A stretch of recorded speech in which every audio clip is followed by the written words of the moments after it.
kemarin kan ada juga bang live orang kan bang. Dia nanya, kan manusia itu ada roh gitu kan bang. Ya, Nah, apakah semua hewan itu juga punya roh gitu? Itu mau aku tanya bang. tidak. Hewan tidak punya roh. Nah, berarti betul itu kemarin ada juga kan bang. Pas pendetanya orang Nias juga bang. Itu jawabnya juga begitu. Berarti memang tidak punya roh ya bang ya? Enggak ada lah roh hewan. Ya, oke oke. Itu yang dipertanyakan umat itu agama sebelah bang gitu. Apakah kan dibilangnya gini bang? Kan manusia juga punya roh. Apakah hewan tidak punya roh gitu? Dipertanyakan dia gitu bang. Cuma di mereka yang hewan itu punya roh. Tapi Oh, ya udah. berarti oke bang. Berarti jawabannya sudah jelas ya bang ya. Berarti cuma manusia yang Enggak. punya roh bang. Oke, Hanya makasih bang Ilya. ya, emang ketika hewan diciptakan emang Tuhan menghembuskan nafasnya ke hewan itu kan enggak. Ketika manusia pada hari ke-6 dicipta, dibentuknya dari tanah liat baru dihembuskannya napasnya. Gitu. Hewan udah tercipta dulu, baru manusia tercipta dengan roh. Ya, Oke bang jadi Ilya. kalau Makasih bang Ilya. oke. Ya, Mbak Elia, terima kasih udah naikin, Mbak. Ya silakan Mbak Irfandi, mau tanya apa Mbak? Ya. Saya ini nanya masalah, mohon maaf kalau ada kata-kata salah ya, Mbak ya.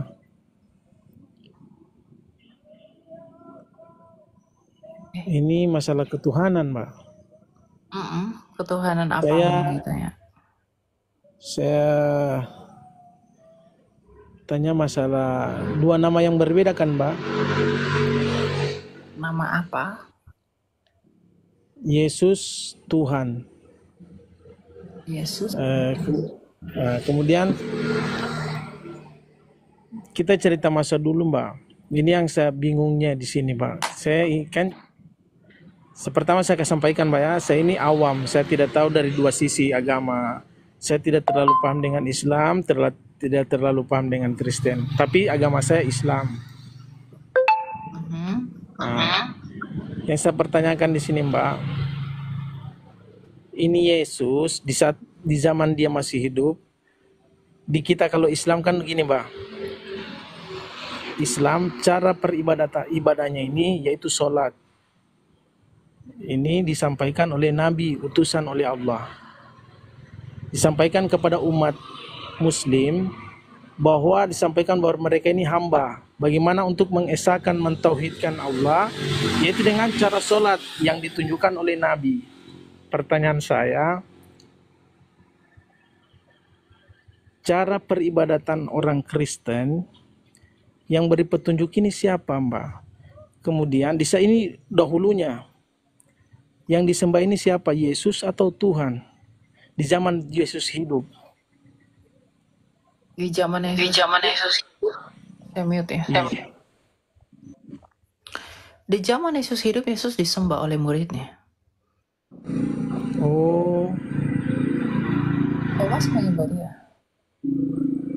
Bukan sembah Tuhan ya, Mbak? Ya terus menyembah Yesus adalah Tuhan. 1 Korintus 8 ayat 6. Lukas 2 ayat 11. Berarti yang menyembah ini nanti ada Yesus atau bagaimana, Mbak? Di saat waktu zaman hidupnya Yesus. Yesus disembah. Disembah. Ya, yang menyampaikan kepada umat Kristen ini cara penyembahannya siapa, Mbak? Rasul-rasulnya Yesus. Yesus sendiri yang mengajarkan cara menyembah dia. Tuhan Yesus dalam 1 Korintus 11 berkata, inilah tubuh dan darahku yang telah kumeteraikan menjadi perjanjian baru bagimu. Jadi bagaimana cara menyembah Yesus? Dengan perjamuan kudus. Dia mengajarkan itu. Itulah cara menyembah dia. Berarti Yesus menyampaikan jangan menyembah Tuhan, menyembah saya. Saya Tuhan. Begitu ya, lebih. Dia adalah Tuhan. Dia adalah Tuhan. Yesus adalah Tuhan. Makanya ketika dia disembah, dia tidak ditolak. Dia tidak menolak penyembahan. Terus kemudian Yesus menyembah siapa, Mbak? Menyembah siapa? Dia tidak menyembah siapa-siapa. Dia uang dia disembah kok. Uang dia disembah. Ada kekuasaan yang bisa Mbak, dari Yesus. Kekuasaan apa? Dia menghidupkan orang mati, bahkan dia hidup dari kematian. Dia mengalahkan kuasa kematian. Itu adalah kuasa yang tidak ada dimanapun selain di dalam Yesus. Bukan yang mati membusuk dimakan belatung, tapi hidup mengalahkan kematian. Tuhan Yesus kami itu bukan penipu. Dia mengatakan bahwa akulah kebangkitan dan hidup. Dia tidak hanya mengklaim tanpa data. Maka dia membuktikan ucapannya akulah kebangkitan dan hidup dengan mati untuk bangkit. Jadi Tuhan Yesus kami itu bukan penipu seperti nabi-nabi palsu yang menipu. Begitu. Jadi dia mengatakan kepada muridnya, akulah kebangkitan dan hidup. Maka untuk membuktikan ucapannya itu dia mati untuk membuktikan bahwa dia hidup. Oh iya. Begitu. Terus Ya. di saat belum adanya Yesus di dunia, itu udah ada Tuhan. Siapa bilang Yesus tidak ada di dunia? Yang menemui Musa itu kan Yesus. Yang menemui Abraham itu kan Proses. Mohon makanya maaf, kan Yesus. ada proses mengandung, melahirkan. Nah, Kan ada ya. proses. Itu kan inkarnasinya Yesus. Tetapi bukan berarti Yesusnya belum ada. Yang dilahirkan, yang lahir ke dunia itu kan itu ketika masa inkarnasi 2000 tahun lalu. Tetapi sebelum inkarnasi dia sudah ada. Makanya Tuhan Yesus berkata bahwa sebelum Abraham ada, aku ada. Dan Abraham bersukacita karena ia telah melihat aku. Berarti waktu proses masih dalam kandungan, atau ini begini Mbak, ini Yesus di saat masih bayi sudah dijadi Tuhan atau sudah dewasanya Mbak? Dia jadi Tuhan sejak kekekalan. Makanya ketika dia lahir, malaikat berkata dalam Lukas 2 ayat 11, hari ini telah lahir bagimu Kristus Tuhan di kota Daud. Oh iya, berarti sewaktu semasa Yesus dalam kandungan belum ada proses penyembahan kepada Tuhan Mbak ya? Ya disembah lah. Kan Yesus kan firman Allah. Enggak, maksudnya waktu masih dalam kandungan Yesus, kan Yesus yang menyampaikan. Sementara Yesus masih dalam proses Menyampaikan apa Pak? Yang dikandung itu kan inkarnasi firman. inkarnasi firman. Berarti Yesus belum sudah ada memang sebelum dikandung itu. Di firman itu kan kekal di dalam Enggak, Bapa. gini Mbak. Dari awal pertanyaan saya kan gini. Yang menyampaikan tata cara ibadah orang umat Kristen, Yesus melalui rasulnya ya. Betul. Yang disembah itu Tuhan, yaitu Yesus. Betul. Pak, sesaat waktu Yesus di kandungan, itu berarti belum ada proses penyembahan. Sudah ada mempersembahkan Karena Tuhan darah masih di dalam atas tabut perjanjian kan. Itu dilakukan orang Enggak, Yahudi. Berarti umat-umat Penyembah- terdahulu belum ada penyembahan karena masih dalam rahim. Loh, siapa bilang nggak ada penyembah? Dilakukan orang Yahudi dengan memercikkan darah di atas mayat. Makanya di perjanjian baru pun Tuhan Yesus mengatakan inilah darah dan tubuhku. Tetap sama. Karena sebelum Yesus datang ke dunia ini pun penyembahannya dengan apa? Memberi roti sajian dan juga darah anak domba di atas untuk pendamaian. Ketika Yesus datang tetap dengan tubuh dan darah anak domba. Yaitu Itu Yesus siapa yang Kristus sebagai Tuhan. Roti dan darah itu siapa yang mereka sembah? Yang mereka sembah. Apa? Orang Roti dan terdahulu darah sebelum itu siapa yang mereka sembah? Iya. Roti dan darah siapa yang mereka sembah? Emang roti dan darah bisa menyembah? Ini roti kan Mbak bilang mereka menyembah roti apa? Bagaimana tadi penjelasannya roti dan darah? Mereka menyembah Allah dengan mempersembahkan roti dan memercikkan darah. Nah, berarti Allah yang mereka sembah, bukan belum ada Yesus, berarti belum Yesus. Yesus itu kan firman Allah, Pak, sejak kekal. Masa nggak bisa nangkap? Bisa. Kalau Namanya nggak apa, nangkap Mbak? ya berarti susah memang. Mutar-mutar dari tadi. Dari sini ke sini nggak jelas gitu loh. Padahal saya udah kasih alurnya. Yesus adalah firman Allah yang kekal di dalam Allah Sang Bapa sejak kekal. Lalu firman itu keluar dari Bapa menjadi manusia. Itulah Yesus. Yesus ini adalah firman. Sama seperti firman Allahmu jadi buku. Nah, Yesus adalah firman yang jadi manusia. Ketika dia firman Allahmu jadi buku, apakah Allahmu kehilangan firman? Kan tidak. Ketika firman Allah itu jadi manusia, apakah Allah kehilangan firman? Kan bukan.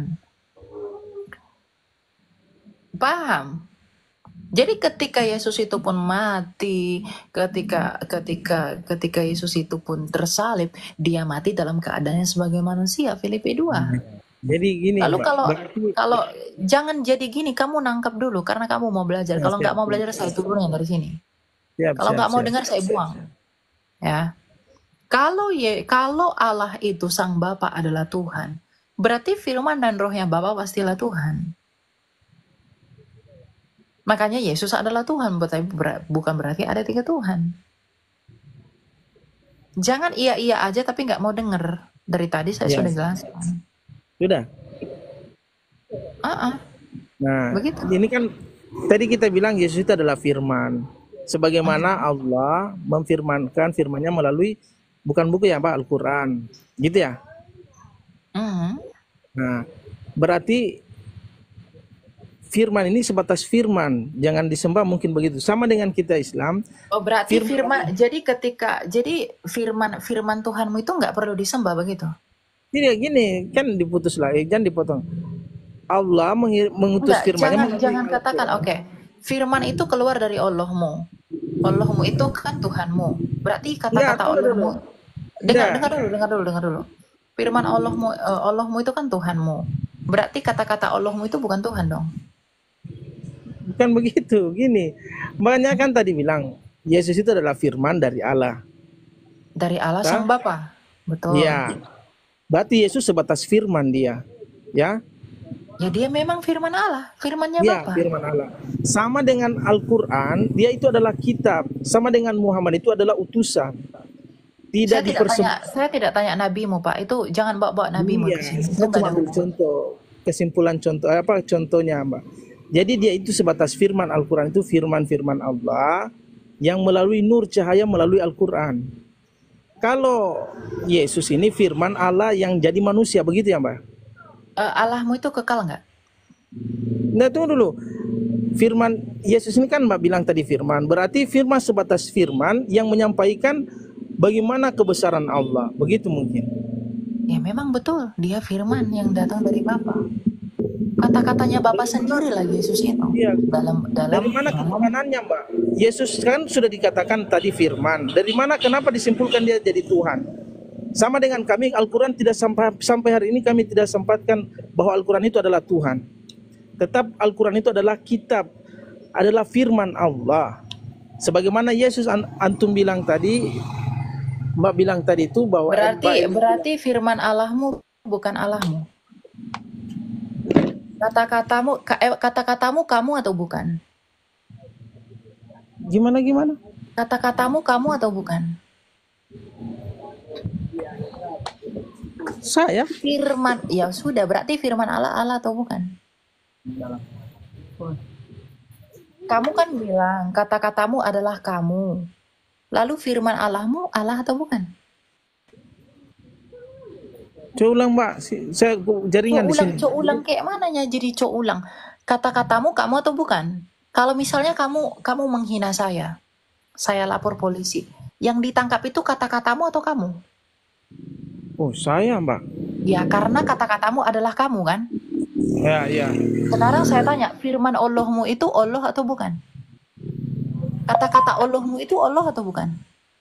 Kalau saya tidak pernah menyatukan firman itu dengan Allah. Allah beda. Iya, enggak, saya nggak tanya itu. Saya tanya, firman Allahmu itu Allahmu atau bukan?